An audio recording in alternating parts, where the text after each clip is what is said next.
importante. Para la seguridad y salud en el trabajo, inicialmente es necesario señalar que es un derecho, lo reconoce la OIT, y también en el Perú es aplicable. Existen obligaciones por parte del empleador con una finalidad preventiva, con la finalidad de que con la finalidad de que el empleador brinde un lugar de trabajo seguro y saludable.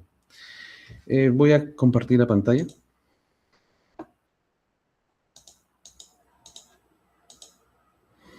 Bueno, el nombre de la capacitación específica es Aspectos básicos de la seguridad y salud en el trabajo.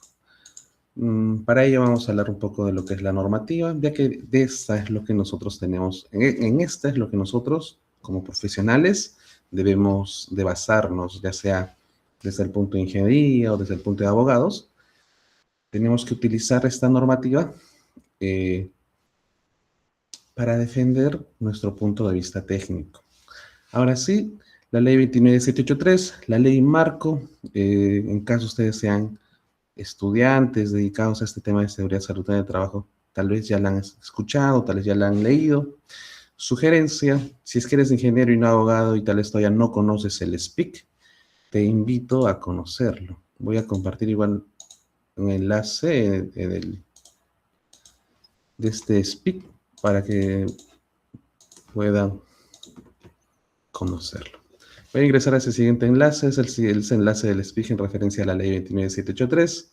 ¿Por qué utilizamos el SPIC y no las publicaciones del peruano? El SPIC llega a ser parte del Ministerio de Justicia y Derechos Humanos, y en este caso ellos mantienen de manera actualizada las normativas que están en esta plataforma. Por ejemplo, la ley 29783 y todas las modificaciones que ha tenido, que, bueno, que van pues desde la 30.222. Lo mismo va a ocurrir en el reglamento el reglamento de esta ley. Sugerencia, si eres ingeniero y todavía no conoces el SPIC, utilízalo, te va a servir para conocer la normativa actualizada. La ley 29783 me va a presentar inicialmente los principios de la ley de seguridad y salud del trabajo. Importante es el principio de prevención, principio de responsabilidad, de lo cual vamos a hablar tal vez un poco más adelante. Me va a presentar también las obligaciones por parte del empleador. Me va a dar inicialmente las obligaciones, en este caso del empleador, en referencia a la participación de los trabajadores a través de lo que es el Comité de Seguridad y Salud del Trabajo y el supervisor. Cuando nosotros vamos a hablar de seguridad y salud del trabajo, nosotros debemos de hablar de dos términos, ¿no? Empleador y trabajador. No podemos decir empresario, porque un empresario puede o no tener trabajadores. En el caso de Sunafil tiene competencia, por ejemplo, cuando existe una relación laboral. Es decir, ese trabajador se encuentra en planilla. Se encuentra en planilla.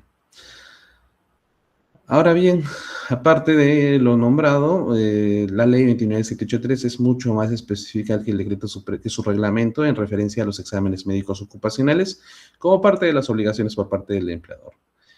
¿En referencia a qué, por ejemplo, en los exámenes médicos? Me señala, hace una diferencia entre lo que es el demo para los trabajadores de alto riesgo, que hacen actividades de alto riesgo, o los que sostienen y los trabajadores que no lo realizan, que no hacen estas actividades de alto riesgo.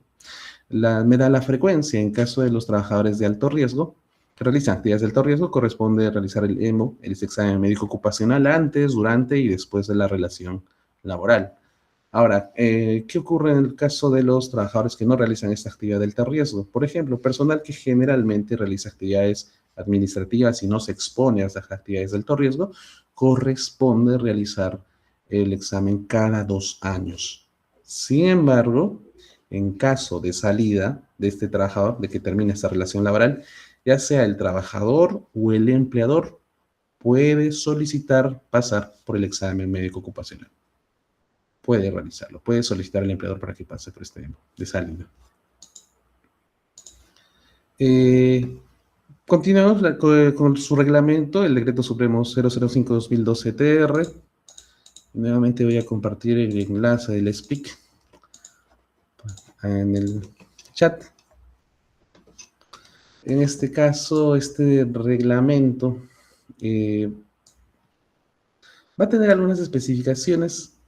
De las más importantes sería, uno, en esta me van a señalar cuáles son la documentación obligatoria, mínima obligatoria, en el artículo 32, y en el artículo 33 me va a señalar cuáles son los registros obligatorios del sistema de gestión de seguridad y salud en el trabajo. Y justo en ese artículo me va a señalar pues, de que se va a desarrollar una normativa. Esta normativa en la cual va a tener formatos referenciales es la Resolución Ministerial 050-2013-TR, que también nos va a aparecer como la tercera normativa importante que deberíamos de conocer. En este reglamento me va a hablar de manera específica en referencia a lo que es el comité y el supervisor. Y si nosotros nos vamos a la última modificatoria, en este caso sugiero revisar el artículo 42. Este artículo 42 que me señalaba las funciones de este comité o supervisor fueron modificadas el año 2021. Previamente, solo se señalaban las funciones del comité, más no del supervisor. En la modificatoria del 21 lo que hace es combinar, bueno, y realizar unas modificatorias a estas funciones, pero ya también las funciones que cumple el comité las debe realizar el supervisor. Dentro de estas, las clásicas es la aprobación, por ejemplo, del Reglamento Interno de Seguridad y Salud del Trabajo, también del programa anual de SCT. Esto también incluye el tema del programa de capacitaciones. Ahora, también está el tema de investigación de accidentes de trabajo y también las inspecciones internas de seguridad y salud en el trabajo. Para no andar más y desarrollar más adelante, vamos a pasar a la 050-2013-TR. Esta resolución ministerial, en este caso, va a aprobar 3 anexos. El anexo 1, el cual me va a presentar los registros obligatorios del Sistema de Gestión de Seguridad y Salud del Trabajo. Son los formatos que el artículo 33 de la normativa del reglamento nos obliga a tenerlo. Aprueba el anexo 2 y el anexo 3, sin embargo, me va a señalar un término bastante importante, que es referencial. No es obligatorio. Que cumplas específicamente con esa información. Para tener, por ejemplo, en el anexo 2, me aprueba el reglamento interno, un modelo del reglamento interno de SST, y el anexo 3, el tema del plan anual de SST, y dentro de esto lo que es los lineamientos para la verificación del sistema de gestión de SST. Estos son referenciales, es decir, corresponde al empleador, a la gestión interna del empleador, si es que va a tomar esto o va a elegir uno propio. Igual les voy a compartir esta normativa. En este caso, yo no utilizo la que fue aprobada la que sale en el SPIC, sino esta, la que encontré en internet. Ya directo a los anexos. Importante, el anexo 1, todos los formatos, la información mínima, el artículo 2 y el artículo 3 aprueban de manera mínima y obligatoria la información que va a constar en estos registros. ¿Qué ocurriría si yo como empleador no completo toda la información de estos registros? Posiblemente te pueden decir que no es válido, porque no tienes la información mínima obligatoria, que es lo que te señala el artículo 2 de esta resolución ministerial 050. En caso del reglamento interno, este es referencial, es un modelo, lo mismo va a pasar en el anexo 3. Y en el anexo 3, importante, que sale una herramienta, salen modelos para la identificación de peligros, evaluación de riesgos y medidas de control, una herramienta importante cuya finalidad es preventiva. En este caso de los IPRCs, los modelos son también referenciales. Finalmente, vamos a hablar de la norma de ergonomía, la resolución ministerial 375-2008-TR. Importante, sí, me va a dar algunas condiciones en referencia a los agentes ocupacionales, específicamente los físicos. Y asimismo me va a presentar las metodologías de ergonomía, sabiendo que las metodologías para evaluar a nivel ergonómico van a ser referenciales y va a quedar la gestión interna del empleador, la justificación de por qué está utilizando cada una de estas metodologías. Por ejemplo, ¿qué podemos encontrar en la RM, en esta resolución ministerial de ergonomía? En referencia al ruido, a nivel, primero señalarle que esto es de aplicación general. Las normas hasta ahora lo que estoy señalando es aplicación para todos los empleadores. Ahora, esta norma me presenta, por ejemplo, el nivel máximo de ruido, que es un ruido de 85 decibelios como límite máximo durante un periodo de 8 horas. Asimismo, me va a hablar de lo que es el tema de estrés térmico. Y va a dar un valor para el cálculo de el gasto de energía y la temperatura global. Asimismo, otra característica me va a dar el tema de la velocidad del viento, de acuerdo al tipo de área en el cual se está realizando los trabajos. Y finalmente, de manera general, en referencia a la iluminación, porque también llega a ser un agente físico, me va a decir de que los ambientes de trabajo deben de tener una iluminación homogénea y bien distribuida. Artículo o numeral que debería de tal vez adecuarse a lo que me señala, por ejemplo, en este caso, solo de manera referencial, en caso conozcas el tema, a la normativa, por ejemplo, mexicana, que es mucho más específico el tema. Igualmente, en uno de los numerales, en el 31, esta normativa me va a señalar cuáles son el nivel de lux que se debe de tener para cada tarea visual que se está realizando. Ahora sí, pasemos al objeto de la ley de SST. Busca promover una cultura de prevención de riesgos laborales en el país. Para ello es necesario la actuación de 3 elementos importantes: el empleador, el Estado y los trabajadores. El empleador, con un deber de prevención, actuar antes de que ocurra algún daño, ya sea accidente o enfermedad ocupacional. El Estado, a través de la fiscalización y control, en este caso hay que tener en cuenta algo: la competencia de la SUNAFIL. Es necesario señalar de que la competencia de la SUNAFIL está señalada en la Ley General de Inspección del Trabajo y también en la ley que crea la SUNAFIL, la 28806. Bien, en esta ley que crea la SUNAFIL, disculpen, sí, la 28806, en su artículo 3 nos va a señalar cuál es la competencia de la SUNAFIL. Primero hay que entender algo: la SUNAFIL va a ser un órgano adscrito al Ministerio de Trabajo y Promoción del Empleo. Específicamente, ¿qué funciones va a cumplir? Fiscalización, supervisión y promoción de lo que es el cumplimiento normativo, tanto en materia sociolaboral como de seguridad y salud en el trabajo. Es decir, las normativas que previamente he señalado, SUNAFIL debe de fiscalizar que se cumplan. Ahora, es SUNAFIL, de acuerdo a sus competencias por normativa, es un órgano administrativo, es la vía administrativa. Es decir, ¿qué va a generar al final? ¿Por qué se genera al final por la vía administrativa? Multas. SUNAFIL no tiene competencia para solicitar indemnización al empleador. La ley que creó a la SUNAFIL no le da esa competencia. ¿A quién le corresponde entonces la competencia para brindar este tema de compensación al empleador cuando ocurre algún accidente de trabajo por el tema de daños y perjuicios? Corresponde a un juez. Corresponde a un juez evaluar y determinar si se le brinda algún tema de indemnización a los trabajadores. SUNAFIL, asimismo, su competencia es lo que es el régimen privado, es decir, el decreto legislativo 728. Si ustedes trabajan en empresas del sector privado, SUNAFIL puede fiscalizar esa empresa.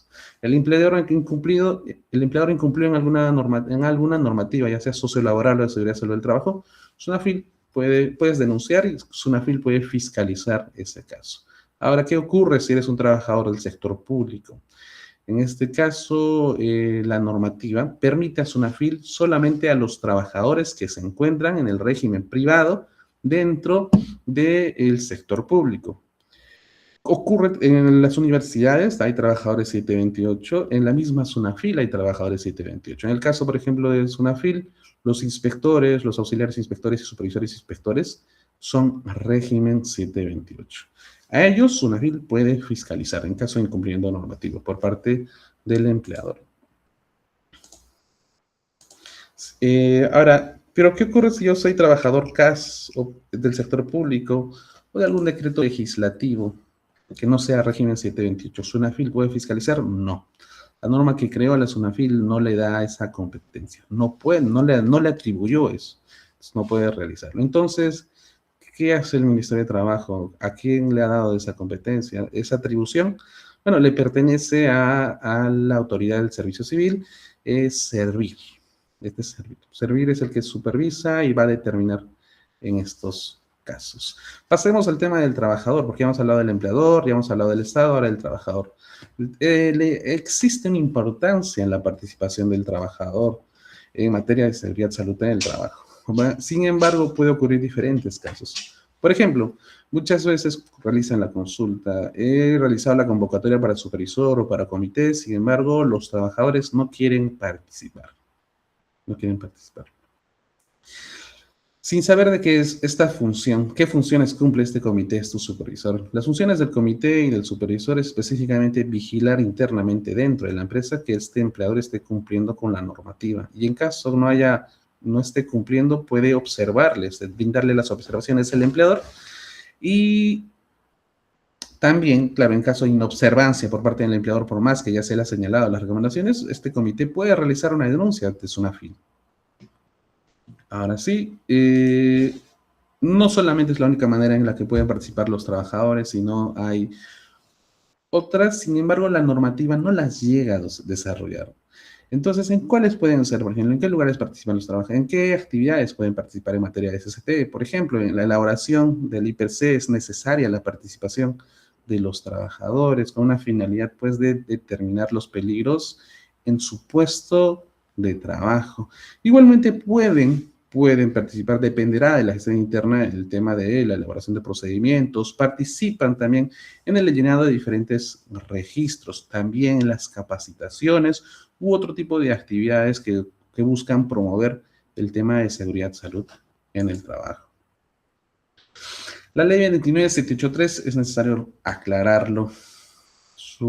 ¿Cuál es su ámbito de aplicación?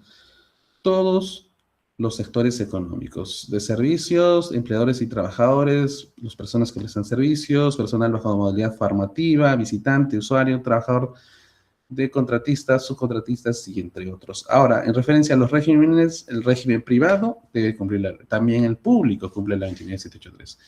Abarca también Fuerzas Armadas, la Policía Nacional y trabajador por cuenta propia. Existen normativas sectoriales. En este caso sí es importante hacer una diferencia, ¿no? El empleador debe de cumplir lo que te dice la ley 29783. Sin embargo, en algunos casos, tal vez por la naturaleza de la actividad, pueden presentarse, puede que la gestión de riesgo deba ser diferente. Es para ello que el ministerio o en su momento también el Ministerio de Energía y Minas o el Ministerio de Trabajo han elaborado normativa sectorial. El sector construcción, el Decreto Supremo 011-2019-TR, que va a tener especificaciones más técnicas, un poco diferentes a lo que señala la ley general. Ahora, si yo soy un empleador de construcción, ¿qué normativa de cumplir?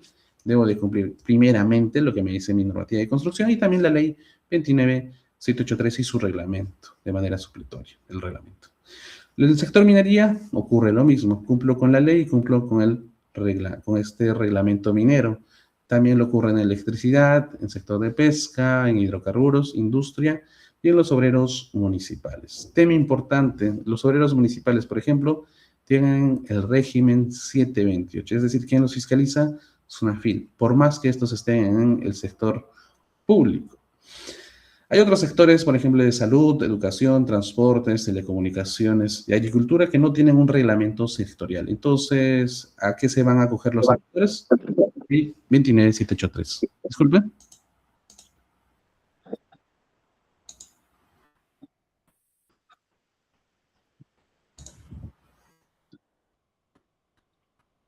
No hay ni una consulta, ¿no? Entonces, continuemos. Tema importante, en caso alguno de ustedes se dedica al sector agrícola, si bien no hay un reglamento Si bien no hay un reglamento específico,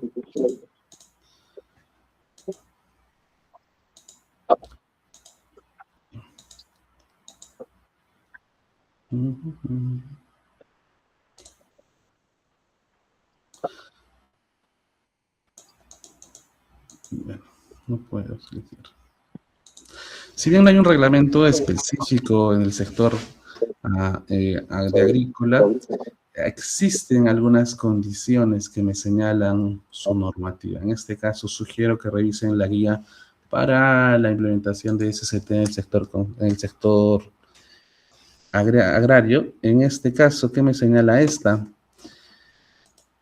Esta se va a basar en una normativa que no tiene una naturaleza de seguridad salud del trabajo, porque miren su nombre. Su nombre es el Decreto Supremo 006-2021-TR, Reglamento de Negociación Colectiva y Condiciones Mínimas de Trabajo de la Ley 31.110.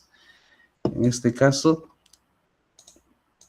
dentro de lo que es condiciones mínimas, me van a brindar condiciones de seguridad y también de higiene para el caso de los trabajadores de este sector agrario. Mucho antes de lo que ahora último ha habido una aprobación de un reglamento para el tema de la protección ante radiación ultravioleta. Sin embargo, esta normativa, este decreto supremo, ya me daba algunas especificaciones, tal cual su nombre, muy detalladas a nivel de SCT para este sector agrario, Pasemos a la siguiente. La ley 29783 señala al empleador que este debe de implementar un sistema de gestión de seguridad y salud del trabajo de acuerdo al tipo de empresa, al nivel de peligro y a la cantidad de trabajadores. Tal como lo comentan, lo pueden ver en las redes sociales de diferentes profesionales, los sistemas de gestión van a ser diferentes en cada empresa. Va a ser diferente trabajar en un comercio, en una empresa del sector comercio, que pueda tener 10, 15, 20, 30 trabajadores y cuyos riesgos van a ser específicos, por ejemplo, al sector construcción, en la cual puede haber 10, 80, 100 trabajadores y nuevamente sus riesgos, los peligros a los cuales van a estar expuestos van a ser diferentes,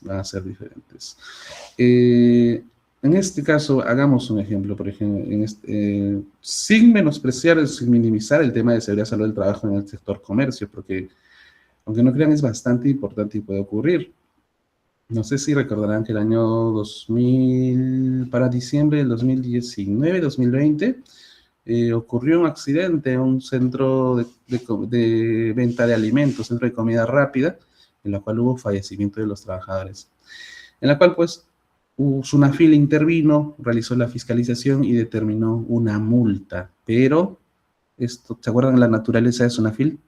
Su atribución es la vía administrativa. Esto genera multas, no indemnización.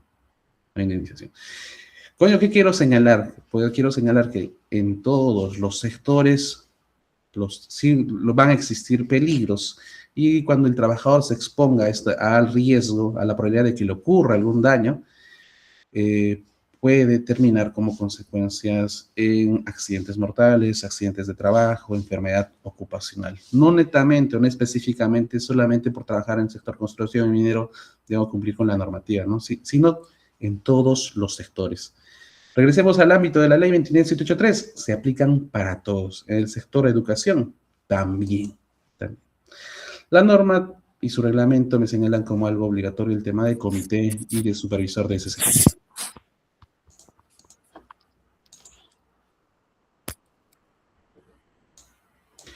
En este caso, si el empleador tiene de 20 a más trabajadores, correspondería elegir un comité. Si tiene menos de 20 trabajadores, un supervisor de SCT. Ahora bien, la norma previamente me señalaba, pues, de que para ser miembro del comité es bipartito. Existen representantes del empleador, representantes de los trabajadores. Representantes del empleador son designados por dentro de su personal de dirección y confianza. También estos no están restringidos a una renovación, no están restringidos. Es decir, el empleador puede renovarles el tiempo, las veces que éste determine. Por otro lado, en el caso del representante de los trabajadores, estos deben de ser erigidos a través de un procedimiento. Existe una resolución ministerial del 245-2021 TR, y la voy a compartir de una vez. A ver. Nuevamente del SPIC. Hasta ahora no fue actualizada esta 245-2021 TR, pero puede que ocurra. Entonces, sugerencia, utilicen ese SPIC. En este caso, ese 245-2021 TR tiene un ámbito de aplicación, y ese es cuando eres de un régimen o tu normativa sectorial no ha elaborado algún procedimiento para la elección de tus miembros del comité. ¿Existen excepciones? Sí, existen las excepciones. Por ejemplo, existe un procedimiento para elección del subcomité de obra, del subcomité de SST de obra, que es del sector construcción. En este caso, sugerencia, léanse la normativa o también la guía que elaboró el Ministerio de Trabajo y Promoción del Empleo. ¿Cuál es la normativa? Es la resolución ministerial 256-2020 TR, guía para el proceso de elección específicamente del subcomité en obra. Hay que tener en consideración eso. Y ahora, en caso alguna, hace una excepción también a aquellas sectores los cuales tienen su propio procedimiento. Una de esas es el subcomité en obra. Ahora, por contraparte, si el empleador tiene menos de 20 trabajadores, es decir, de 19 a menos, se elige un supervisor de SST. Importante señalar de que la normativa no me da un rango mínimo. No me da el rango mínimo, no me hace una excepción. No dice si es que el empleador tiene un trabajador, debe o no debe tener supervisor. Entonces, si solo la normativa me dice que menos de 20 trabajadores, correspondería al rango de entre 1 a 19 trabajadores. Entonces, si el empleador tiene entre 1 a 19 trabajadores, corresponde elegir a este supervisor de SST. Previamente, antes del año 2021, el caso del supervisor, la normativa no había observado que este sea de dirección y confianza. No lo había sido. Es por ello que si es que en algún momento se cruzan con una, en este caso, con una resolución de SUNAFIL, porque va a ocurrir, hay una resolución de SUNAFIL previo a la aparición de la resolución ministerial 245-2021 TR, el supervisor de SST, antes de la aparición de esa normativa, pudo ser de dirección y confianza, específicamente porque no había esa prohibición. Sin embargo, con la aparición de la resolución ministerial 245-2021 TR, ese procedimiento para elección de su subcomité o supervisor, ahí señala de manera específica que para ser miembro de supervisor, para ser supervisor de SST, no puedes ser de dirección y confianza. Ya con esa restricción, no se permite que el supervisor sea representante, representante del empleador, en otras palabras, ¿no? Que ser de dirección o confianza. Igualmente, esa normativa me va a señalar a qué hace referencia con dirección, ser personal de dirección y confianza. La podemos encontrar ahí, ¿no? El personal de dirección, aquel que tiene poder de decisión y actúa en representación del empleador, tiene poderes propios de él. En el caso de confianza, trabaja en contacto directo con el empleador y tiene acceso a información confidencial. Queda gestión interna del empleador determinar quién es su personal de dirección y quién es su personal de confianza. Recuerden que esto tiene que estar registrado en el PLAME porque existe normativa sectorial, normativa sociolaboral que así lo obliga, ¿Qué ocurre si soy un empleador y tengo un trabajador? Yo debo realizar la elección. Como la norma no hace excepciones, deberías. Ahora, ¿y qué ocurre si ese trabajador, ese único trabajador, es de dirección y confianza? Como existe esa restricción, no podrías realizar la elección de este supervisor. Sigamos. El artículo 32 del reglamento me señala que debe existir una documentación obligatoria del sistema de gestión de SST, que va pues desde la política y objetivos en materia de SST, el IPRC, el reglamento interno de seguridad, el mapa de riesgos, la planificación de la actividad preventiva, el programa anual, los registros y el libro de actas del comité SST. Eso con información mínima. Recordemos que este registro sale como obligación en el artículo 33. Hablemos del reglamento interno. Es obligatorio cuando la empresa tiene de 20 a más trabajadores, el empleador debe poner en conocimiento, ya sea de manera física o digital, siempre bajo cargo, siempre bajo cargo. Otro tema importante y muchas veces que el empleador olvida es de que esta obligación, de acuerdo al reglamento, se extiende al régimen de intermediación, tercerización y personal de modalidad formativa. Bueno, y aquellos que pueden estar servicios subordinados que se encuentren ya sea de manera permanente o esporádica en las instalaciones del empleador. Es decir, si eres practicante también deben darte este RIST. Si eres locador también deben darte este RIST. Si eres contratista, subcontratista, el empleador principal también debe darte este RIST. Ahora, ¿existe una estructura mínima? Sí. ¿Existe un modelo? Sí. Y es bien, es curioso, porque miren, este reglamento me va a señalar una estructura mínima, objetivo de alcance, liderazgos, atribuciones, estándares de seguridad en las operaciones principales y también estándares de seguridad en las actividades conexas y preparación de respuesta ante emergencias. 6 ítems. Sin embargo, si nosotros revisamos el modelo que nos da la resolución ministerial 050-2013-TR, nos va a dar más ítems. Yo como empleador, ¿qué es lo mínimo que debe presentar? Lo que específicamente me señala el Decreto Supremo 005-2012-TR. Ahora, ¿puedo utilizar el otro como formato referencial? Sí, esa es su finalidad, el ser un modelo. Solo es un modelo.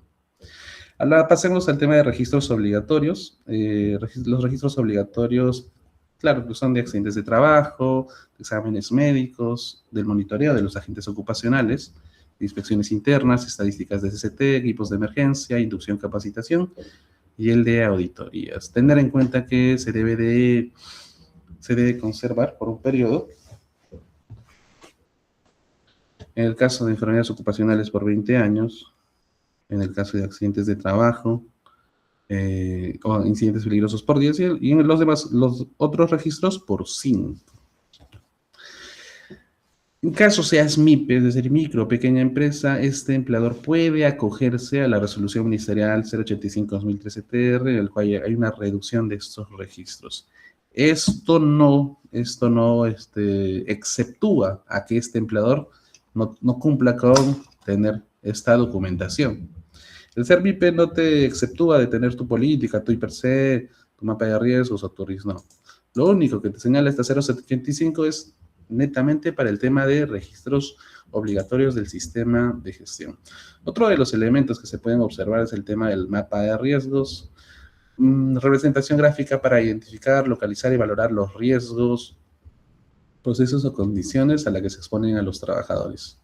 Existe una norma técnica peruana, la 399.011, en este caso de señales de seguridad, en el cual nos van a señalar los colores y dimensiones de cada una de estas señaléticas. Ahora, en caso de decidan averiguar, por ejemplo, a qué altura debo de colocar, dónde debo de colocar, en qué yo debería de basarme, si la norma o este NTP no me señala, sugeriría revisar el Reglamento Nacional de Edificaciones, específicamente en la sección A130. En ahí me dan algunas características con respecto a esto, ¿no? Con respecto a la visión de estas señaléticas, lo estoy compartiendo en el chat.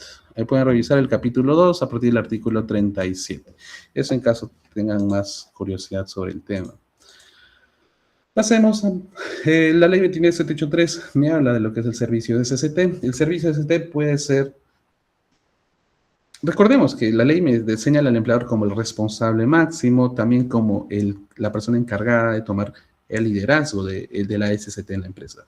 Sin embargo, este empleador no puede tener tiempo para sus funciones que realizan. Entonces, este empleador puede tener algún trabajador encargado propio de su planilla, o puede contratar o tercerizar el servicio de SST, siempre teniendo en cuenta que ese traslado de funciones a nivel de SST no significa de que va a trasladarse también la responsabilidad de SST, ese deber de responsabilidad en caso ocurra algún tipo de accidentes de trabajo. ¿Qué acciones realiza? ¿Qué funciones? La identificación y evaluación de riesgo, participación en análisis e investigación de accidentes, la vigilancia de los factores del medio ambiente, asesoramiento para la planificación y organización, y la vigilancia de la salud de los trabajadores. ¿Quiénes pueden integrarlo? La norma no te señala de manera específica, va a quedar a gestión interna del empleador. Sin embargo, pues pueden ser desde ingenieros, médicos, enfermeros, psicólogos y entre otro tipo de profesional que pueda aplicar de manera competente sus funciones para desarrollar esas actividades.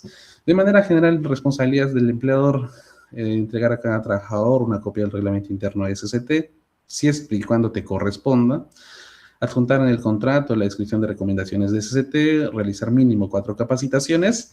Hay que tener en cuenta algo sobre las 4 capacitaciones mínimas.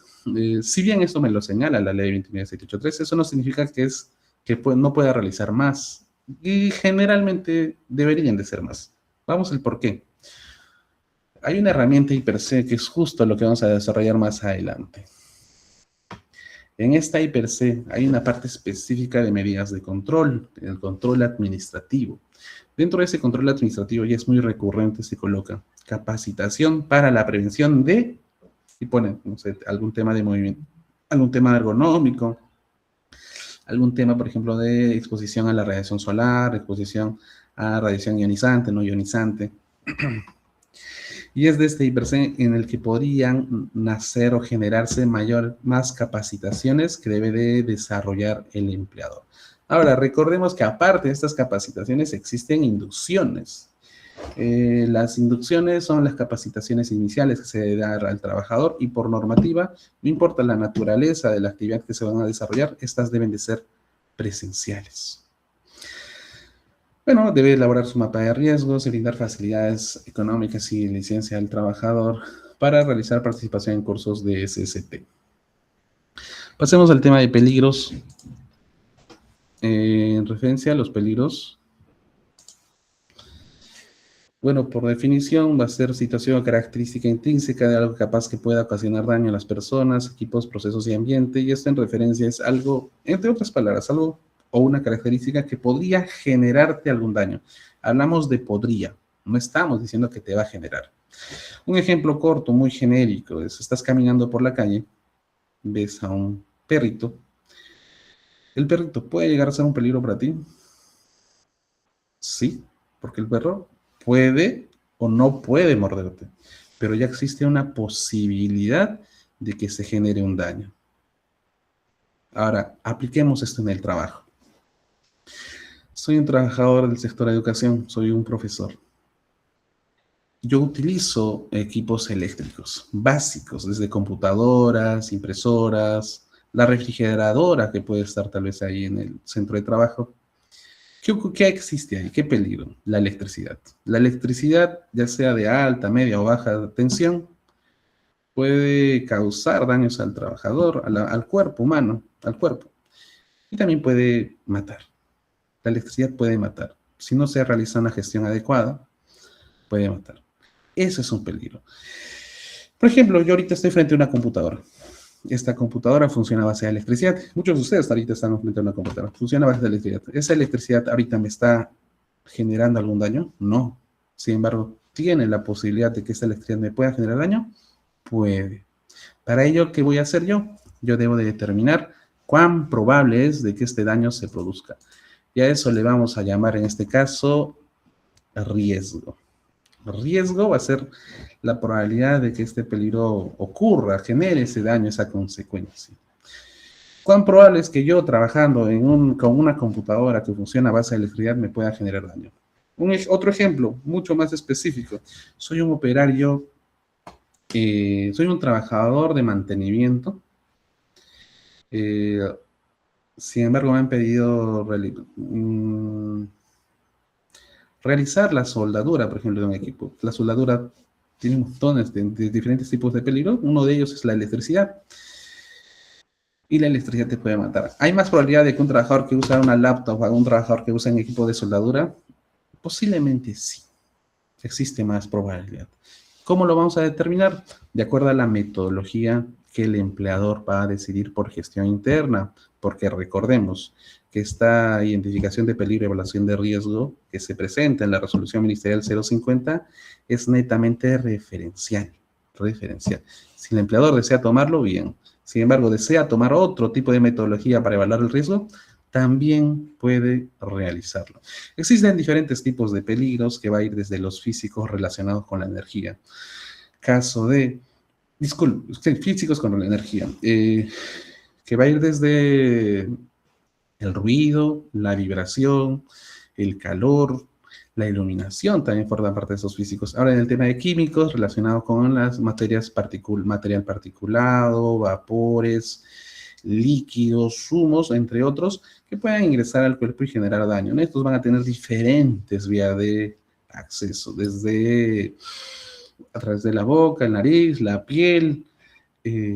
También pueden ingresar de manera directa al torrente sanguíneo o alguna secreción.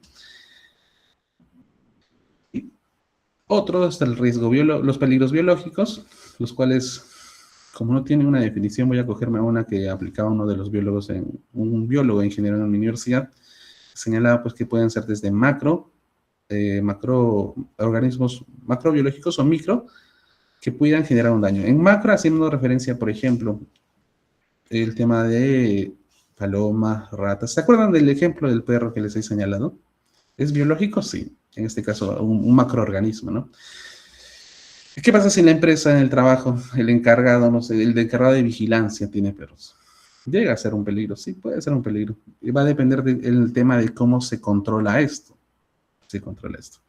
Pero también hay micro, que es lo que más se conoce, el tema de bacterias, hongos, virus, plagas.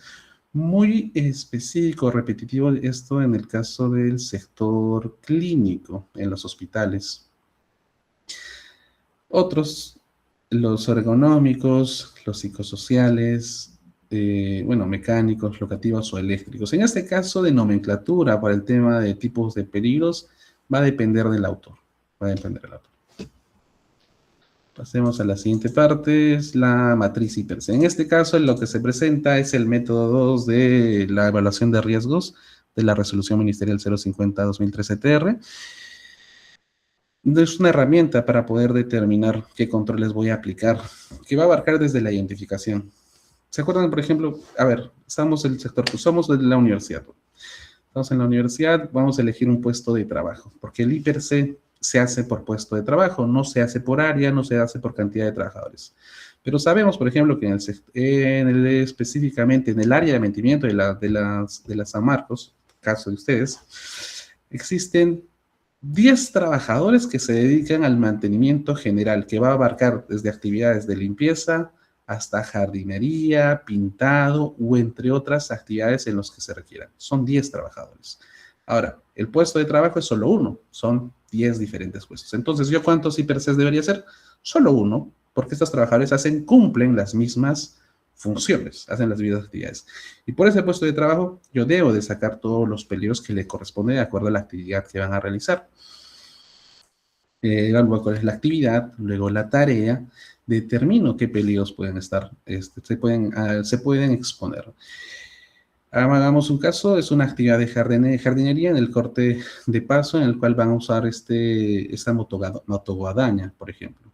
La motoguadaña puede generar la proyección de piedras, clavos, vidrios que puedan estar en el suelo. Ahora, el daño se puede generar a él o a los compañeros que están cercanos realizando también otras actividades. El nivel de riesgo lo voy a determinar de acuerdo a la metodología. En este caso, la metodología va a utilizar los índices de personas expuestas. Es decir, de acuerdo al número de personas que van a realizar esta actividad, se va a determinar si es 1, 2 o 3. Se va a utilizar números con una finalidad de calcular la probabilidad. Cuando hablamos de probabilidad, hablamos de número, ¿no? El otro índice es el procedimiento existente. Se va a determinar si es que existen procedimientos y se cumplen, existen procedimientos y no se cumplen, o no existen procedimientos. En el tema de capacitación, se capacita al trabajador y cumple, se capacita, de manera satisfactoria. Y va a depender mucho del tema de la metodología que se está aplicando, los cuadros que determinen cada metodología. Finalmente, el tema de índice de exposición al riesgo, en referencia a cuánto es la frecuencia en la cual se va a exponer el trabajador. Una vez determinado esto y de acuerdo a la metodología 2 que estamos enseñando, se suma y se va a tener un índice de probabilidad, el cual debe de ser multiplicado con el índice de severidad. Nuevamente, se va a acoger a una tabla para el tema de severidad. El daño puede ser leve, grave o muy grave. Y de acuerdo a eso, nosotros vamos a determinar el nivel de riesgo. Para que el ejemplo que se está utilizando en la diapositiva me sale un nivel de riesgo de 20. Y esto va a ser determinado como un nivel de riesgo importante y significativo. Para ello debo de aplicar medidas de control que van a ir desde la eliminación, sustitución, control de ingeniería, control administrativo y el uso de equipos de protección personal. ¿Se recuerdan ese trabajador de mantenimiento que realiza actividades de jardinería con motoguadaña? Un grupo, digamos, 3 o 4 que realizan esta actividad con motoguadaña. De acuerdo al nivel de riesgo, yo como empleador, yo como especialista, debo determinar qué controles aplicar. Uno puede ser la eliminación, sí, podría ser. ¿Cuál es la eliminación? El hecho de que el chicote, esos chicotes de nylon que tienen las motoguadañas cuando cortan el pasto, dejamos de usar esta motoguadaña. Otro es sustituirlo por otro equipo. Tal vez no utilizar una motoguadaña, sino tal vez algún otro equipo de arrastre que pueda tener que pueda evitar este rebote, esta proyección de piedras, vidrios, clavos o lo que se encuentre en el suelo. En control de ingeniería se va a hacer referencia al aislamiento. En este caso, yo como especialista o empleador, tratar de aislar el peligro. En este caso, es el chicote de nylon el cual el cual puede generar algún rebote de estos clavos o vidrios que puedan encontrarse en el pasto. Entonces, ¿qué podría hacer yo? Tal vez puedo aislar la zona de rebote para que rebote a alguna estructura metálica. Va a depender. Eso, aislar dentro de lo que es el mismo equipo, la máquina, hago referencia. En control administrativo, cuando vamos a hablar de control administrativo, vamos a hablar de procedimientos, no va a haber un cambio físico, sino un cambio organizacional. Uno, yo puedo delimitar, puedo determinar, puedo cerrar el jardín donde se está realizando esto y poner señaléticas para decir de que con 2 metros o 3 metros de la redonda no puede haber algún otro trabajador o algún otro estudiante. O en el caso que son 2 o 3 trabajadores que están realizando la misma actividad, determinar de que los trabajadores cuando realizan esta actividad estén a 2 o 3 metros de distancia. Que respeten esa distancia. Ahora, otro de esos controles administrativos puede ser la capacitación, u otro que sea aplicable, de acuerdo a la gestión interna. En este caso, para el tema de medidas de control, como la norma no señala algo específico, va a quedar al ingenio de cada uno de los especialistas. Finalmente, los equipos de protección personal. Los clásicos que van desde el casco, las gafas de seguridad, tal vez alguna vestimenta específica que busca reducir el daño generado, ya señale guantes, ya señale botas. Y entre otros EPPs que puedan ser aplicables. Por ejemplo, y ya es otro peligro, ya no es ese rebote, por ejemplo, que les estoy señalando, sino vamos a hablar del caso de que cuando se realiza esta actividad de jardinería, de corte de pasto, se pueda generar material particulado, polvo, específicamente porque hubo esa actividad mecánica de corte. Cuando hay el corte puedan generarse pequeñas partículas que puedan ingresar a nuestro sistema respiratorio. Para ello, ¿qué podría utilizar en caso de equipos de protección personal? Algún tipo de mascarilla específica para esto. Va a quedar a gestión interna del empleador determinar qué equipos de protección personal brindar. Porque, ¿qué ocurre? Que la ley 29783 y reglamento señalan que el EPP debe ser adecuado para esta actividad. Debe ser adecuado. Ya cerca al final vamos a hablar del tema de fiscalización laboral. Esto se va a generar a través de alguna denuncia por algún trabajador, comité, familiares del trabajador, compañeros del trabajador, tal vez los miembros del sindicato. La norma no hace una limitación, no restringe. Sin embargo, es necesario tener evidencias. Estas evidencias pueden ser testimoniales, fotorregistro fotográfico, o también documental, correos, WhatsApp y entre otros. El otro tema, solicitud, puede ser la solicitud del órgano público que tenga competencia en el trabajo, caso del Ministerio de Trabajo, o también de algún órgano del sector público que pueda solicitar esto. Sin embargo, debe de tener evidencia, debe solicitar de manera, bueno, con evidencias para poder señalar que existe o no algún incumplimiento normativo. Ahora, también puede ser la solicitud del empleador o el órgano, bueno, o sindicatos.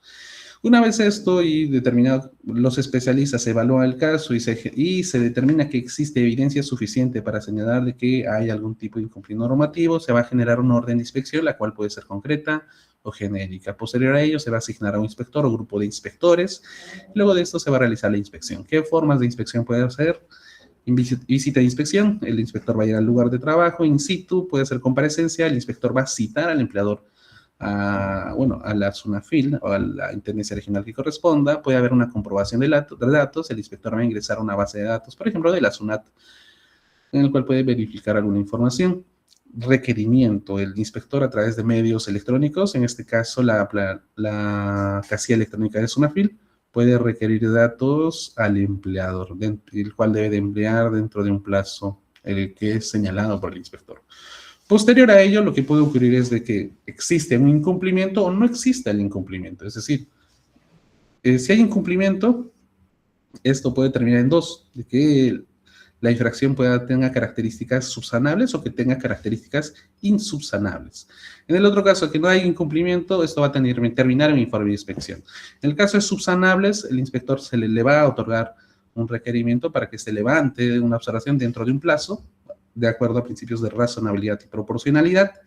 En caso lo levante, termina en un informe de inspección, en caso no, en un acta de infracción. En caso sea el caso que no sea subsanable, insubsanable, termina en un acto de infracción. Cuando hacemos referencia a insubsanable, el Tribunal de Fiscalización Laboral ha determinado que estas tienen que tener características irremediables para el tema de insubsanable.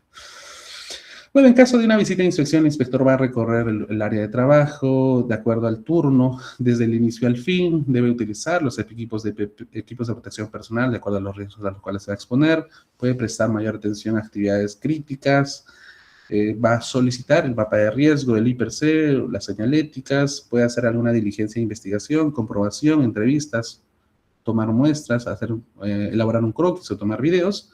En caso de que verifique algún riesgo grave o inminente, puede paralizar una parte de la unidad, un área de la unidad o toda la unidad completa, debido a la inobservancia en materia de SST por parte del empleador. Finalmente, puede solicitar documentación según la materia. Como he señalado previamente, las infracciones pueden ser leve, grave, muy grave y pueden ser subsanable o insubsanable. Insubsanable, ya he señalado que debe tener una característica irremediable, que no pueda arreglarse. Esto termina en un acta de paralización, un acta de infracción. En el caso de subsanable, en una medida de inspección, advertencia o de requerimiento. Algunos ejemplos en referencia a infracciones, tenemos leves, la falta de orden y limpieza en el centro de trabajo que no implique un riesgo para la integridad física y salud de los trabajadores, el grave incumplimiento de la obligación de implementar y mantener actualizados los registros o disponer la documentación que exige la disposición de SST, o muy grave, no implementar el sistema de gestión o no tener un reglamento interno de SST. En la diapositiva ahora pueden ver la tabla de multas para el año 2026 que toma como valor referencial a la UIT para este año 5.500 soles. Hace una diferencia entre lo que es una micro, pequeña empresa y una no MIPE. Asimismo, como podemos ver, en la columna izquierda va a tomar como valor referencial la gravedad de infracción y la cantidad de trabajadores afectados. Gravedad, ya señalamos, leve, grave, muy grave y número de trabajadores de acuerdo a cada uno de estos, ¿no? En microempresa de 1 a 10 y más, y de pequeña empresa de 1 a 100 y más, y no MIPE de 1 a 1000 y más. Hagamos un ejemplo. Por ejemplo, el empleador no tiene un reglamento interno de SST y sí tiene la obligación porque tenía 32 trabajadores. Y recuerden que a partir de 20 a más se debe de elaborar este RIST. Entonces, imaginemos que tenga 80 trabajadores. 80 trabajadores y es una microempresa. Es muy grave, microempresa correspondería a 3.740. En el caso de pequeña empresa, 80 trabajadores y es muy grave, 27.225. En caso de no MIPE 80 estaría en este rango de 51 a 100 y 73.580 soles. 73.000. Pasemos ya finalizando. En caso conozcas algún acto de corrupción dentro de la SUNAFIL, tal es a cualquier servidor, usted puede denunciarlo. Existen vías: denunciaservicios.gov.p, el correo electrónico denunciasdecorrupción@sunafil.gov.p o la mesa de partes virtual de SUNAFIL.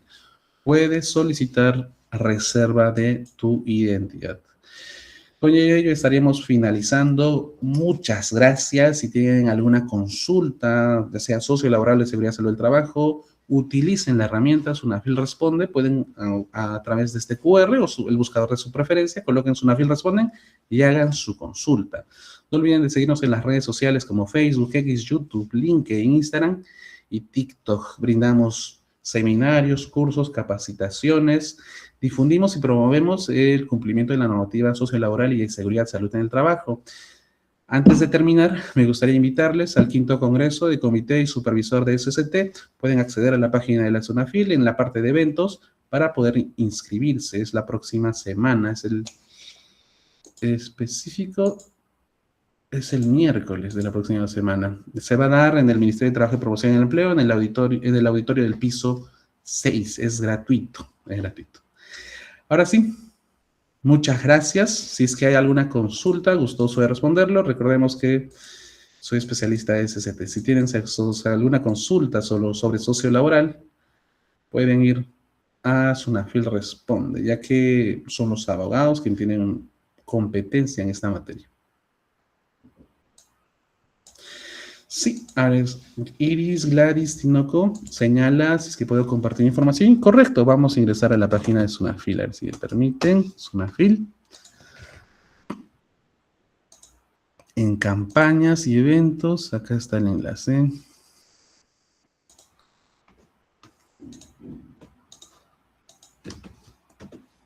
Ese es el siguiente, ese es el enlace para registrarse. Ahí pueden acceder. En mi caso ya me he registrado. Ahora sí, ¿alguna otra consulta sobre la materia?